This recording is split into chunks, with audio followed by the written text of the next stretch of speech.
സൗകര്യം കുറവാണ്. അപ്പോൾ കുട്ടികൾക്ക് മാത്രമല്ല, പുറത്തുനിന്ന് വരുന്ന നമ്മുടെ രക്ഷിതാക്കളുണ്ട്. കാരണം കുട്ടികളെ വിളിക്കാനൊക്കെ വന്ന് ഈ വെയിലത്ത് നിൽക്കുന്ന രക്ഷിതാക്കൾക്ക്. അപ്പോൾ അവർക്കും കൂടി ഉപയോഗിക്കാവുന്ന തരത്തിലൊരു ഓപ്പൺ ലൈബ്രറി എന്നുള്ള നിലയിലാണ് നമ്മളിപ്പോൾ ഈ കാണുന്നത് ഇങ്ങനെയൊക്കെ സെറ്റ് ചെയ്തത്. അതിൻ്റെ പരിമിതികളൊക്കെ ഉണ്ട്. കുറേ ടീച്ചർമാർ മറ്റൊഴിവ് സമയത്ത് ഒക്കെ ഇവിടെ വരാൻ വായിക്കാം. അതിനുള്ളൊരു സൗകര്യമാണ് വായനച്ചില്ല എന്നുള്ള ഓപ്പൺ ലൈബ്രറി. അതിൻ്റെ ഉദ്ഘാടനം നമ്മുടെ ജയഭാരതി ടീച്ചറാണ്. ജയഭാരതി ടീച്ചർ നമ്മുടെ സ്കൂളിലെ ഒരു മികച്ച വായനക്കാരിയാണ്. മികച്ച വായനക്കാരെന്ന് പറഞ്ഞാൽ 2 തരത്തിലാണ്. ഏറ്റവും കൂടുതൽ ടീച്ചർ പുസ്തകങ്ങൾ വായിക്കുന്നത്. വളരെ ഗൗരവത്തിൽ കാണുന്ന ടീച്ചറാണ്. അതുകൊണ്ടാണ് മികച്ച വായനക്കാരി ഞാൻ പറയാൻ കാരണം.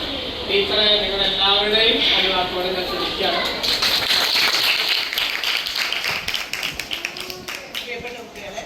അപ്പോൾ നമ്മുടെ വായനച്ചില്ലയുടെ എന്താണ് ഉദ്ദേശം? ഒരു സതുദ്ദേശത്തോടു കൂടിയാണ് അത് ആരംഭിച്ചിരിക്കുന്നത്. അപ്പൊ ചില്ല എന്ന് പറഞ്ഞാൽ നമുക്കറിയാം മരത്തിന്റെ ചില്ലയാണ് അല്ലേ? അവിടെ ആരാണ് വന്നിരിക്കുക? പക്ഷികളാണ് വന്നിരിക്കുക. അപ്പൊ അവര് ആ തണലിനും എല്ലാം വേണ്ടി ആ പ്രകൃതിയിൽ അവർക്ക് ഒരുക്കി വെച്ചിട്ടുള്ള വീടാണത്. അപ്പൊ നമ്മൾക്ക് ഇതേപോലെ ഈ വായനച്ചില്ല വായിക്കാൻ വേണ്ടിയുള്ളത്, അറിവുകൾ നേടാൻ വേണ്ടിയുള്ളതാണ്. നല്ല വായന. അപ്പൊ ഉദ്ഘാടനം നമ്മുടെ സ്കൂളിന് വേണ്ടിയും നമ്മുടെ HMCന് വേണ്ടിയും നിങ്ങൾക്ക് വേണ്ടിയും ഇത് നിർവഹിച്ചു കൊടുക്കും.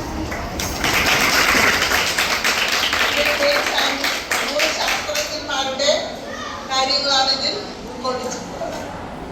ഇതുപോലുള്ള വിജ്ഞാനപ്രദമായിട്ടുള്ള പുസ്തകങ്ങൾ നിങ്ങൾ വായിച്ച് നിങ്ങളുടെ അറിവ്